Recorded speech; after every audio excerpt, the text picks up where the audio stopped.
दोस्तों, आज की कहानी का नाम है अनाथ लड़की, जो मुंशी प्रेमचंद द्वारा लिखी गई है। सेठ पुरुषोत्तम दास पूना की सरस्वती पाठशाला का मुआयना करने के बाद बाहर निकले तो एक लड़की ने दौड़कर उनका दामन पकड़ लिया। सेठ जी रुक गए और मोहब्बत से उसकी तरफ देखकर पूछा, क्या नाम है? लड़की ने जवाब दिया, रोहिणी। सेठ जी ने उसे गोद में उठा लिया और बोले, तुम्हें कुछ इनाम मिला?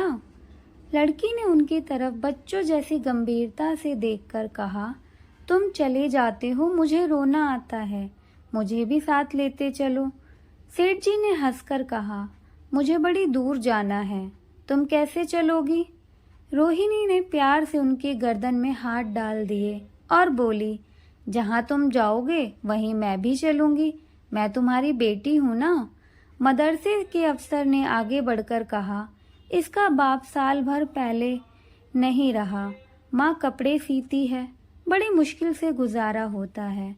सेठ जी के स्वभाव में करुणा बहुत थी। ये सुनकर उनकी आंखें भर आई।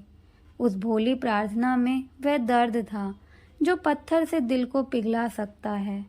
बेबसी और यतीमी, इससे ज्यादा दर्दनाक ढंग से जाहिर करना नामुमकिन था। उन्होंने सोचा, इस नन्हे से दिल में न जाने क्या अरमान होंगे और लड़कियां अपने खिलौने दिखाकर कहती होंगी, ये मेरे बाप ने दिया है।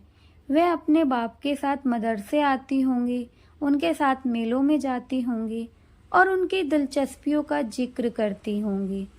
ये सब बातें सुन सुनकर इस भोली लड़की को भी ख्वाहिश होती होगी कि मेरे बाप होते। माँ की मोहब्बत में गहराई और आत्मिकता होती है जिसे बच्चे समझ नहीं सकते। बाप की मोहब्बत में खुशी और चाव होता है जिसे बच्चे खूब समझते हैं। सेठ जी ने रोहिणी को प्यार से गले लगा लिया और बोले, अच्छा, मैं तुम्हें अपनी बेटी बनाऊंगा, लेकिन खूब जी लगाकर पढ़ना। अब छुट्टी का वक्त आ गया है, मेरे साथ आओ, तुम्हारे घर पहुंचा दूं। ये कहकर उन्होंने रोहिणी को अपनी मोटर कार में बिठा लिया। रोहिणी ने बड़े इत्मीनान और गर्व से अपनी सहेलियों की तरफ देखा।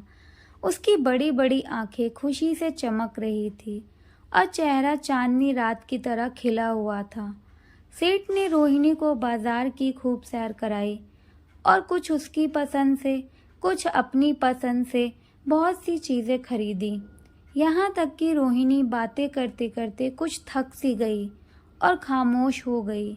उसने इतनी चीजें देखी और इतनी बातें सुनी कि आज उसका जी भर गया। शाम होते होते रोहिणी के घर पहुंचे और मोटर कार से उतरकर रोहिणी को अब कुछ आराम मिला। दरवाजा बंद था।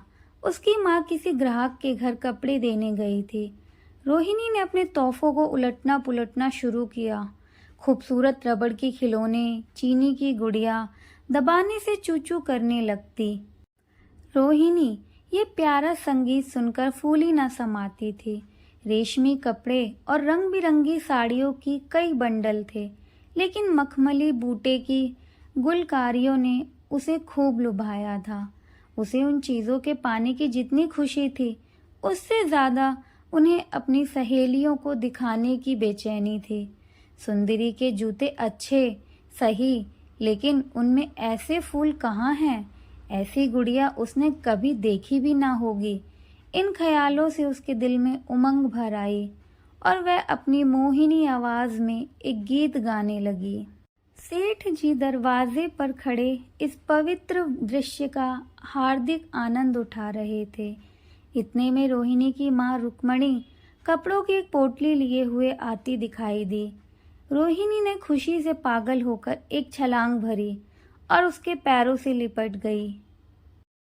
रुक्मणी का चेहरा पीला था, आंखों में हसरत और बेकसी छुपी हुई थी। गुप्त चिंता का सजीव चित्र मालूम होती थी, जिसके लिए जिंदगी में कोई सहारा नहीं। मगर रोहिणी को जब उसने गोद में उठाकर प्यार से चूमा तो जरा देर के लिए उसकी आंखों में उम्मीद और जिंदगी की झलक दिखाई दी। मुरझाया हुआ फूल खिल गया। बोली, आज तू इतनी देर तक कहाँ रही? मैं तुझे ढूंढने पाठशाला गई थी। रोहिणी ने हुक्म कर कहा, मैं मोटर कार पर बैठकर बाजार गई थी, वहां से बहुत अच्छी अच्छी चीजें लाई हूँ। वह देखो कौन खड़ा है। माँ ने सेठ जी की तरफ ताका और लजाकर सिर झुका लिया। बरामदे में पहुंचते ही रोहिणी माँ की गोद से उतरकर सेठ जी के पास गई और अपनी माँ को यकीन दिलाने के लिए भोलेपन से बोली, क्यों, तुम मेरे बाप हो ना? सेठ जी ने प्यार से कहा, हाँ बेटी, तुम मेरी प्यारी बेटी हो। रोहिणी ने उनसे मुंह की तरफ याचना भरी आंखों से देखकर कहा, अब तुम रोज यहीं रहा करोगे? सेठ जी ने उसके बाल सुलझाकर जवाब दिया, मैं यहाँ रहूंगा तो काम कौन करेगा? मैं कभी कभी तुम्हें देखने आया करूंगा, लेकिन वहां से तुम्हारे लिए अच्छी अच्छी चीजें भेजूंगा। रोहिणी कुछ उदास सी हो गई। इतने में उसकी माँ ने मकान का दरवाज़ा खोला और बड़ी फुर्ती से मैले बिछावन और फटे हुए कपड़े समेट कर कोने में डाल दिए कि कहीं सेठ जी की निगाह उन पर न पड़ जाए। ये स्वाभिमान स्त्रियों की खास अपनी चीज़ है। रुक्मणी अभी सोच में पड़ी थी कि मैं इनकी क्या खातिर तवाज़ो करूं। उसने सेठ जी का नाम सुना था। उसका पति हमेशा उनकी बड़ाई किया करता था।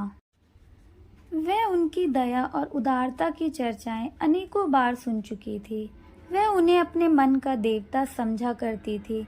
उसे क्या उम्मीद थी कि कभी उसका घर भी उसके कदमों से रोशन होगा, लेकिन आज जब वह शुभ दिन संयोग से आया तो वो इस काबिल भी नहीं कि उन्हें बैठने के लिए मोड़ दे सके। घर में पान और इलायची भी नहीं। वह अपने आंसुओं को किसी तरह ना रोक सकी। आखिर जब अंधेरा हो गया और पास के ठाकुर द्वारों से घंटों और नगाड़ों की आवाजें आने लगी तो उन्होंने जरा ऊंची आवाज में कहा, बाई जी, अब मैं जाता हूँ। मुझे अभी यहाँ बहुत काम करना है। मेरी रोहिणी को कोई तकलीफ ना हो। मुझे जब मौका मिलेगा उसे देखने आऊँगा। उसके पालने पोसने का काम मेरा है और मैं उसे बहुत खुशी से पूरा करूँगा। उसके लिए अब तुम कोई फिक्र मत करो। मैंने उसका वजीफा बांध दिया है और ये उसकी पहली किस्त है। ये कहकर उन्होंने अपना खूबसूरत बटुआ निकाला और रुक्मणी के सामने रख दिया। गरीब औरत की आंख में आंसू जारी थे। उसका जी बरबस चाहता था कि उसके पैरों को पकड़कर खूब रोए। आज बहुत दिनों बाद एक सच्चे हमदर्द की आवाज उसके मन में आई थी। जब सेठ जी चले तो उसने दोनों हाथों से प्रणाम किया। उसके हृदय की गहराइयों से प्रार्थना निकली, आपने एक बेबस पर दया की है, ईश्वर आपको इसका बदला दे। दूसरे दिन रोहिणी पाठशाला गई तो उसकी सहेलियां उसकी एक एक चीज को आश्चर्य से देखती और ललचाती थी। अच्छे कपड़ों से कुछ स्वाभिमान का अनुभव होता है। आज रोहिणी वो गरीब लड़की ना रही जो दूसरों की तरफ विवश नेत्रों से देखा करती थी। आज उसकी एक एक क्रिया से शेषवचित गर्व और चंचलता टपकती थी और उसकी जुबान एक पल के लिए भी ना रुकती थी। कभी मोटर की तेजी का जिक्र था, कभी बाजार की दिलचस्पियों का बयान, कभी अपनी गुड़ियों के कुशल मंगल की चर्चा थी और कभी अपने बाप की मोहब्बत की दास्तान। दिल था कि उमंगों से भरा हुआ था। 1 महीने बाद सेठ पुरुषोत्तम दास ने रोहिणी के लिए फिर तोहफे और रुपए रवाना किए। बेचारी विधवा को उनकी कृपा से जीविका की चिंता से छुट्टी मिली। वह भी रोहिणी के साथ पाठशाला आती और दोनों माँ बेटियां एक ही दर्जे के साथ साथ पढ़ती, लेकिन रोहिणी का नंबर हमेशा माँ से अव्वल रहा। सेठ जी जब पूना की तरफ से निकलते तो रोहिणी को देखने जरूर आते और उनका आना उसकी प्रसन्नता और मनोरंजन के लिए महीनों का सामान इकट्ठा कर देता। इसी तरह कई साल गुजर गए और रोहिणी ने जवानी के सुहाने हरे भरे मैदान में पैर रखा, जबकि बचपन की भोली भाली अदाओं में एक खास मतलब और इरादों का दखल हो जाता है। रोहिणी अब आंतरिक और बाह्य सौंदर्य में अपनी पाठशाला की नाक थी। हाव भाव में आकर्षक गंभीरता, बातों में गीत का सा खिंचाव और गीत का सा आत्मिक रस था। कपड़ों में रंगीन सादगी, आंखों में लाज संकोच, विचारों में पवित्र जवानी थी, मगर घमंड और बनावट और चंचलता से मुक्त। उसमें एक एकाग्रता थी, ऊंचे इरादों से पैदा होती हुई। स्त्रीयोचित उत्कर्षण की मंजिलें वह धीरे धीरे तय करती चली जाती। सेठ जी के बड़े बेटे नरोत्तम दास कई साल तक अमेरिका और जर्मनी की यूनिवर्सिटियों की खाक छानने के बाद इंजीनियरिंग विभाग में कमाल हासिल करके वापस आए थे। अमेरिका के सबसे प्रतिष्ठित कॉलेज में उन्होंने सम्मान का पद प्राप्त किया था। अमेरिका के अखबार एक हिंदुस्तानी नौजवान की इस शानदार कामयाबी पर चकित थे। उन्हीं का स्वागत करने के लिए बंबई में एक बड़ा जलसा किया गया था। इस उत्सव में शरीक होने के लिए लोग दूर दूर से आए थे। सरस्वती पाठशाला को भी निमंत्रण मिला और रोहिणी को सेठानी जी ने विशेष रूप से आमंत्रित किया। पाठशाला में हफ्तों तैयारियां हुई। रोहिणी को एकदम के लिए भी चैन न था। ये पहला मौका था कि उसने अपने लिए बहुत अच्छे अच्छे कपड़े बनवाए। रंगों के चुनाव में वो मिठास थी, काट छाट में वे बफन जिससे उसकी सुंदरता चमक उठी। सेठानी कौशल्या देवी उसे लेने के लिए रेलवे स्टेशन पर मौजूद थी। रोहिणी गाड़ी से उतरते ही उनके पैरों की तरफ झुकी, लेकिन उन्होंने उसे छाती से लगा लिया और इस तरह प्यार किया कि जैसे वे उनकी बेटी है। वे उसे बार बार देखती थी, आंखों से गर्व और प्रेम टपक पड़ता था। इस जलसे के लिए ठीक समुंदर के किनारे एक हरे भरे सुहाने मैदान में एक लंबा चौड़ा शामियाना लगाया गया था। एक तरफ आदमियों का समुद्र उमड़ा हुआ था, दूसरी तरफ समुद्र की लहरें उमड़ रही थी। गोवा वो भी इस खुशी में शरीक था। जब उपस्थित लोगों ने रोहिणी बाई के आने की खबर सुनी तो हजारों आदमी उसे देखने के लिए खड़े हो गए। यही तो वो लड़की है जिसने अब की शास्त्री की परीक्षा पास की है। जरा उसके दर्शन करने चाहिए। अब भी इस देश की स्त्रियों में ऐसे रत्न मौजूद हैं।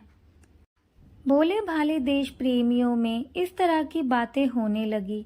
शहर की कई प्रतिष्ठित महिलाओं ने आकर रोहिणी को गले लगाया और आपस में उसके सौंदर्य और उसके कपड़ों की चर्चा होने लगी। आखिर मिस्टर पुरुषोत्तम दास तशरीफ लाए। हालांकि वो बड़ा शिष्ट और गंभीर उत्सव था, लेकिन उस वक्त दर्शन की उत्कंठा पागलपन की हद तक जा पहुंची थी।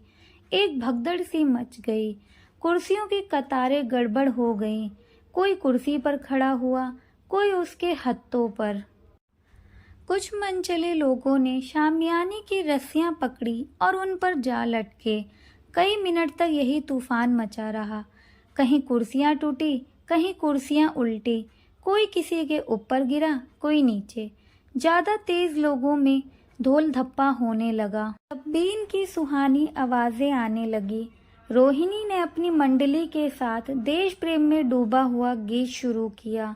सारे उपस्थित लोग बिल्कुल शांत थे और उस समय वो सुरीला राग, उसकी कोमलता और स्वच्छता, उसकी प्रभावशाली मधुरता, उसकी उत्साह भरी वाणी दिलों पर वह नशा सा पैदा कर रही थी, जिससे प्रेम की लहरें उठती हैं, जो दिल से बुराइयों को मिटाता है और उससे जिंदगी की हमेशा याद रहने वाली यादगारें पैदा हो जाती हैं। गीत बंद होने पर तारीफ की एक आवाज न आई। वही ताने कानों में अब तक गूंज रहे थे। गाने के बाद विभिन्न संस्थाओं की तरफ से अभिनंदन पेश हुआ और तब नरोत्तम दास लोगों को धन्यवाद देने के लिए खड़े हुए, लेकिन उनके भाषण से लोगों को थोड़ी निराशा हुई। यूं तो दोस्तों की मंडली में उनके बोलने की कोई सीमा न थी, लेकिन सार्वजनिक सभा के सामने खड़े होते ही शब्द और विचार दोनों ही उनसे बेवफाई कर जाते। उन्होंने बड़ी बड़ी मुश्किल से धन्यवाद के कुछ शब्द कहे और तब अपनी योग्यता की लज्जित स्वीकृति के साथ अपनी जगह पर आ बैठे। कितने ही लोग उनकी योग्यता पर ज्ञानियों की तरह सिर हिलाने लगे। अब जलसा खत्म होने का वक्त आया। वह रेशमी हार जो सरस्वती पाठशाला की ओर से भेजा गया था मेज पर रखा हुआ था। उसे हीरो के गले में कौन डाले? प्रेसिडेंट ने महिलाओं की पंक्ति की ओर नजर दौड़ाई, लेकिन चुनने वाली आंखें रोहिणी पर पड़ी और ठहर गई। उसकी छाती धड़कने लगी, लेकिन उत्सव के सभापति के आदेश का पालन आवश्यक था।